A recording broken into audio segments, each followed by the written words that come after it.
What's the difference between savers and spenders? Spenders are people who enjoy today at the expense of tomorrow.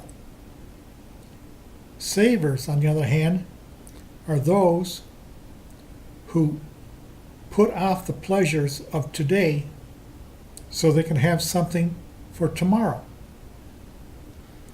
And you guess that both, well, you can do either one. One's fine. But it doesn't always work out that way.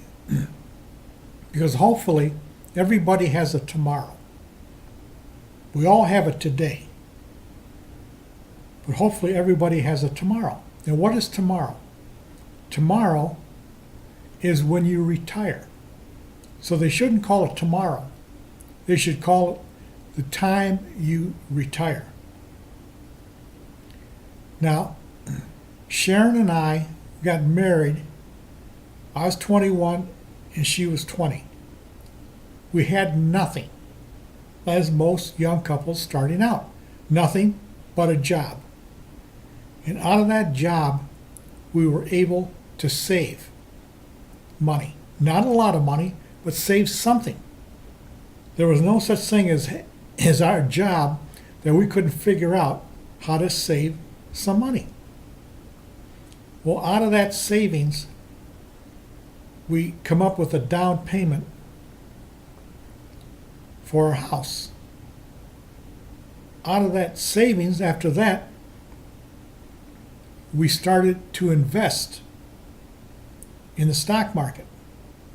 I remember I used to go and have my car repaired. I always had used cars. Used cars always need to be fixed. And I remember going to the like Pep Boys or whatever to get my car fixed. Well, they always give you a free estimate. They give you a free estimate. Well, at that time when I was doing this, typical repair job was about $600. I don't care what it was. It was $600. And then they'd come out to me and they'd say, yeah, that's going to be about $600 to do that. And I said, no thanks. And they were surprised because usually people say, yes, go ahead and fix it. This is no thanks. So I would go out and I would buy parts to fix my own car and try to save some of that $600. Well, after a while, I learned I don't have to buy parts, new parts. I can go to the junkyard and find practically new parts, the same ones, for a tenth of the price. So I would take that $600 that I was supposed to spend fixing my car, and I'd take that $600 and I'd invest it. Well, that's called savings. Now, if we had spent everything we earned, I don't think we ever would have got a house. I don't think we ever would have invested in the stock market. What would we have? You know, it takes money. To invest in the stock market, you have to start with money. There's no other way around it. You cannot borrow to get into the stock market. You can, but it's stupid because you're not going to get anywhere. So you need hard cash to get in.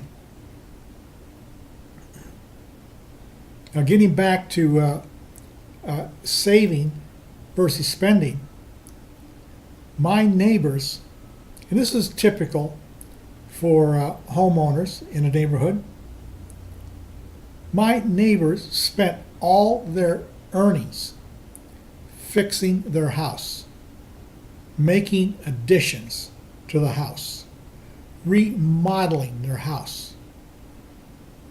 They never had enough cash to do it. They had to take out loans to remodel their house. Sharon and I, we didn't make any additions to the house. We didn't do any remodeling except to the kitchen. That was our splurge. So now, tomorrow is here for all of us in my neighborhood. A lot of retired people in the neighborhood. Well, tomorrow is here. It's called a retirement time. Now, they spent all their money remodeling their house, putting on additions, and they're sitting there. Yes, it's remodeled. Yes, it has additions. But now the remodeling is a little bit tired because it's been about 10 years or more since they remodeled. And you know, after a while, I don't care how much you remodel your house or you even buy a new house, eventually you get used to it. You take it for granted. It doesn't mean anything anymore. So now a lot of these people in my neighborhood, and by the way, I talk about them because I have this anonymous blog in YouTube. If I had my name out there and my neighbors knew about my blog, my videos on YouTube, and they had an opportunity to see them, you think I could talk like this? There's no way. I couldn't talk like this. I'd have to drop this kind of subject matter because I knew they would be peeking at my videos. Anyways, now they're retired. They've got these updated houses, which is a little tired right now after 10 or 15 years. They've got their Social Security and some pension because a lot of them are government workers. Call them bureaucrats. But they don't have much else. They just make it along. They don't go anywhere. I know because I look out the window and I talk to them. They ain't going anywhere. They just stay home and putter around. Now the difference is, and I'm not bragging, I'm just telling you the way it turns out when you save. Now I'm also in my retirement years, as you can see. But I have a new car every 2.5 years. I need anything done to my house, repairs, etc. If I can't do it myself, I can pay somebody to do it. Fortunately, I can still able physically to do a lot of my own work. But the thing is, I get out of here 5 and 6 times a year. I'm taking a trip. Now, some people call that vacation. It's really not vacation for me because I'm not working. So it's a trip. But I get out of the house 5, 6 times a year and go on trips, which I enjoy. And why? Because in the beginning, Sharon and I were savers, not spenders. If we were spenders, we'd be just like the rest of our neighbors here. Well, I'm talking about Sharon. Unfortunately, she passed away. But I would be just like my neighbors here with no money in my pocket, with an inability to go anywhere.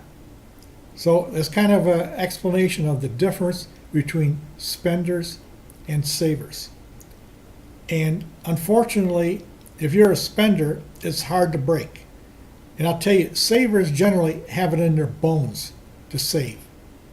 They don't have to be told to save. They just have a compunction to save. And in a way, I hope you're one of those savers, because then you can look forward to the future that you can enjoy. And let me tell you, I'm in my future now, and I'm enjoying it.